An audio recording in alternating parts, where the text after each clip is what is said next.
Je voudrais te parler aujourd'hui de suivre le bon Jésus. Et notamment dans le contexte de cet épisode où Jésus, après être ressuscité, s'est manifesté à ses disciples et ceux-ci ont été dans l'incapacité de le reconnaître. Mais avant cela, j'aimerais te poser cette question, suis-tu le bon Jésus? Vois-tu, il existe de nombreux Jésus. Vous avez le Jésus des catholiques qui est plus souvent en croix qu'il n'est ressuscité et cela traduit l'image d'un Jésus qui est vaincu. Vous avez le Jésus de l'islam, vous avez le Jésus des témoins de Jéhovah qui est une incarnation de l'ange Michel, vous avez le Jésus des Mormons, vous avez le Jésus hippie des années 70 dans le film Jésus-Christ Superstar, voilà. Et ce que j'entends par différents Jésus, eh bien ce sont différentes interprétations, différentes idées que l'on se fait au sujet du Seigneur Jésus.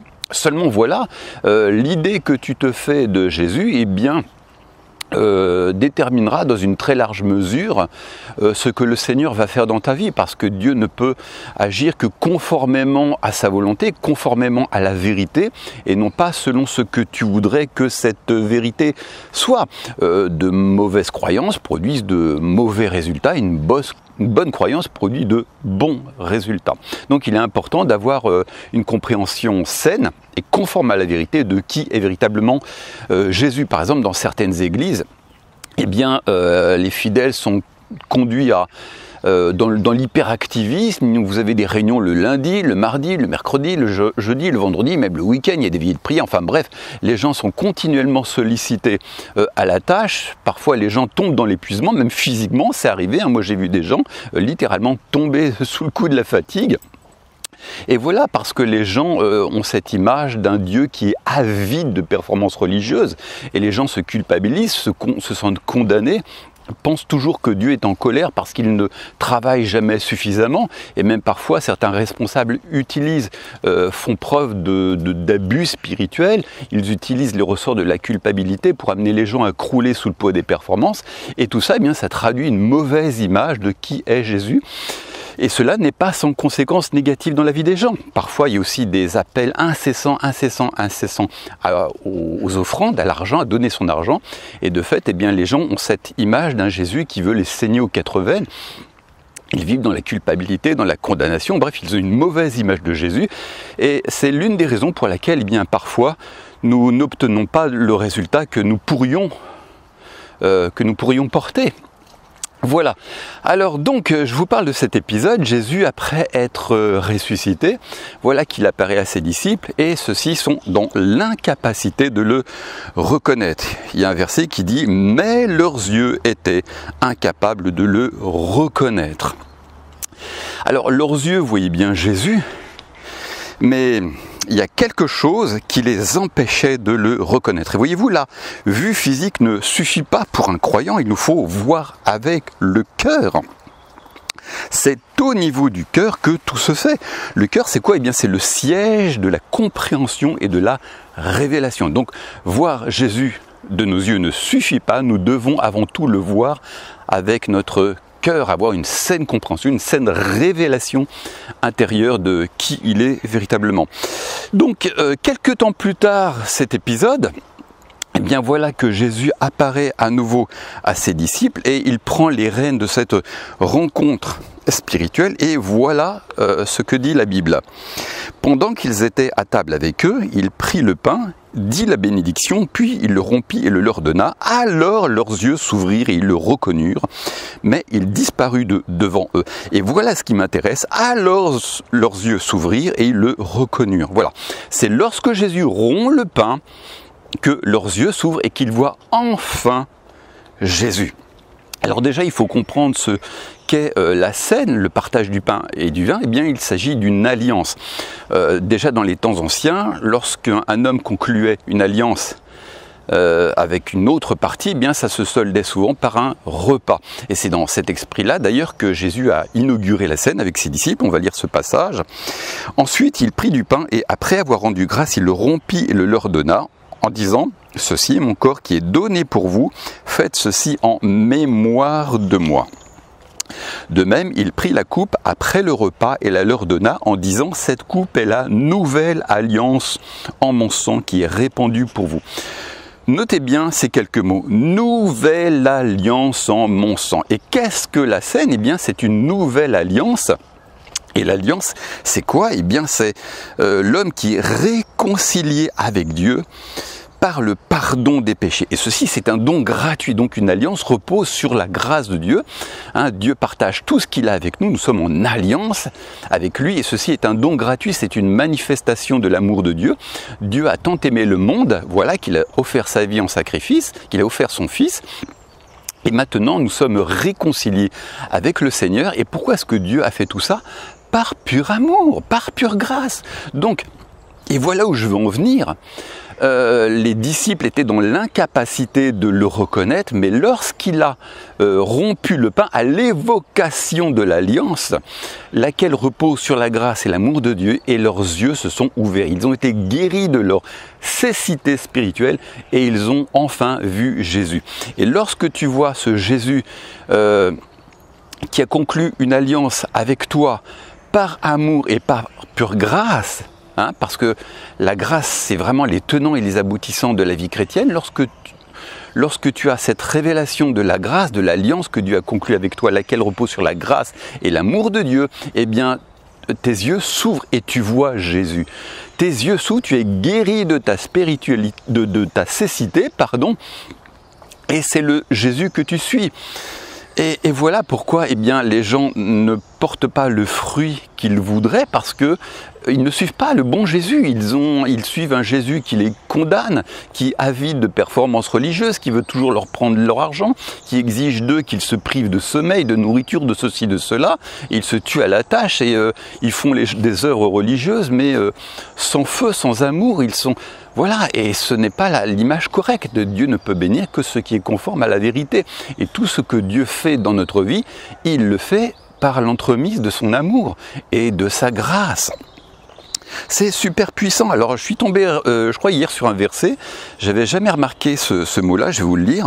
C'est Paul qui dit en Galates: « Je m'étonne que vous vous détourniez si vite de celui qui vous a appelé par la grâce de Christ pour passer à un autre évangile, non pas qu'il y en ait un autre, mais il y a des gens qui vous troublent et veulent pervertir l'évangile du Christ. » Donc ici on parle d'un évangile perverti. On peut pervertir l'évangile. Et pour comprendre ce passage, il faut comprendre le contexte, c'est-à-dire que de faux enseignants, des judaïsants, voulaient conduire les Galates dans les œuvres religieuses. Il leur disait notamment de se faire circoncire, de revenir à la loi. Et Paul, tout autour de... Dans tous ces chapitres, eh bien, parle de la grâce. Il resitue le véritable évangile, qui est un évangile de grâce. D'ailleurs, vous verrez, c'est dans le verset. Je m'étonne que vous vous détourniez si vite de celui qui vous a appelé par la grâce. Nous sommes appelés par la grâce. Et qu'est-ce qui pervertit cet évangile? Eh bien, c'est de sortir les gens de cette grâce. Et tout ce que Dieu fait dans notre vie, eh bien, il le fait par la grâce. Et aujourd'hui, eh bien, beaucoup de gens sont sauvés par la grâce, mais ils continuent dans les œuvres religieuses. Ils ne suivent pas le bon Jésus. Tout ce que Dieu fait, le véritable Jésus, eh bien, c'est le Jésus de grâce, c'est le Jésus d'amour. Et Jésus, évidemment, il y a aussi de l'autorité dans le caractère de Jésus, le caractère du lion et de l'agneau. Mais même dans son autorité, c'est une autorité qui est pleine d'amour. Donc voilà, lorsque tu saisis enfin la grâce de Dieu, là tu sais reconnaître le vrai Jésus. Et le Jésus que tu suis, eh bien, est-il celui qui a conclu une alliance sur la base de ta grâce? La grâce t'indique non seulement le moyen par lequel tu es sauvé, mais le moyen par lequel tu dois fonctionner au quotidien. Tout ce que Dieu fait dans ta vie, il le fait par amour et il le fait par grâce. Et ensuite, il y a un autre point qui m'intéresse dans le passage qu'on a lu au début, c'est qu'une fois que Jésus a rompu le pain, donc leurs yeux se sont ouverts, ils ont enfin vu Jésus, et autre chose, eh bien instantanément Jésus a disparu de devant leurs yeux. C'est extraordinaire. Et pourquoi Jésus a-t-il fait ça? Enfin, voilà en tout cas ce que ça m'inspire, c'est que jusqu'à un certain stade, c'est comme si le Seigneur disait: je vais m'adresser à vous au travers de choses que vous connaissez, des outils que vous connaissez. Et ces outils sont la vue, ce sont les 5 sens. Donc, Jésus s'est mis à leur niveau de maturité jusqu'à un point où enfin ils auraient cette compréhension de l'alliance, de la grâce, de l'amour. Une fois qu'ils ont compris ça, qu'ils ont enfin vu Jésus, le vrai Jésus, eh bien, il a disparu. C'était un moyen de dire maintenant, marchez d'après cette révélation. Marchez par la foi. Ne marchez pas par la vue. Et souvent, vous savez, on veut marcher par la vue.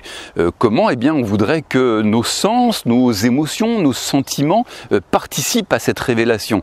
Des fois, on entend à tort des gens dire pendant les cultes, « Est-ce que vous sentez l'amour de Dieu ici ?» Mais la plupart du temps, on ne sent rien.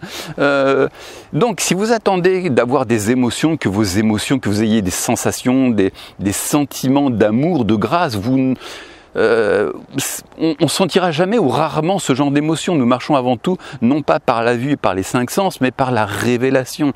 Et ensuite, vos sentiments vous accompagneront éventuellement. Mais nous devons d'abord nous approprier cette révélation de la grâce et de l'amour de Dieu par la foi, même si vos émotions ne participent pas toujours à la révélation, mais commençons à nous approprier cette vérité d'abord par la foi, et les sentiments éventuellement accompagneront cette révélation. Mais il ne faut pas attendre d'avoir des sentiments. Vous voyez, souvent les gens veulent dire « Seigneur, je veux sentir ton amour ». Non, c'est pas comme ça que ça fonctionne. Nous devons d'abord avoir cette compréhension, cette révélation, nous l'approprier, et éventuellement les sentiments participeront à cette révélation. Voilà, vous savez, Dieu est bon, Dieu est amour, Dieu est amour. Et le Seigneur, il n'est pas à scanner votre vie pour essayer de vous sauter dessus pour le moindre défaut. Vous savez, on fait tous des erreurs, l'erreur est humaine. Ça nous arrive tous des fois de dire un mot de travers, de nous mettre en colère, ça nous arrive. L'erreur est humaine, mais le Seigneur ne va pas vous sauter dessus à chaque fois que vous faites quelque chose un petit peu de travers. Moi-même, il y a quelque chose dont je ne suis pas très fier, mais il y a quelques mois, j'étais au téléphone avec un ami pasteur, et je me suis mis à parler au sujet d'un autre pasteur, un petit peu à parler derrière son dos.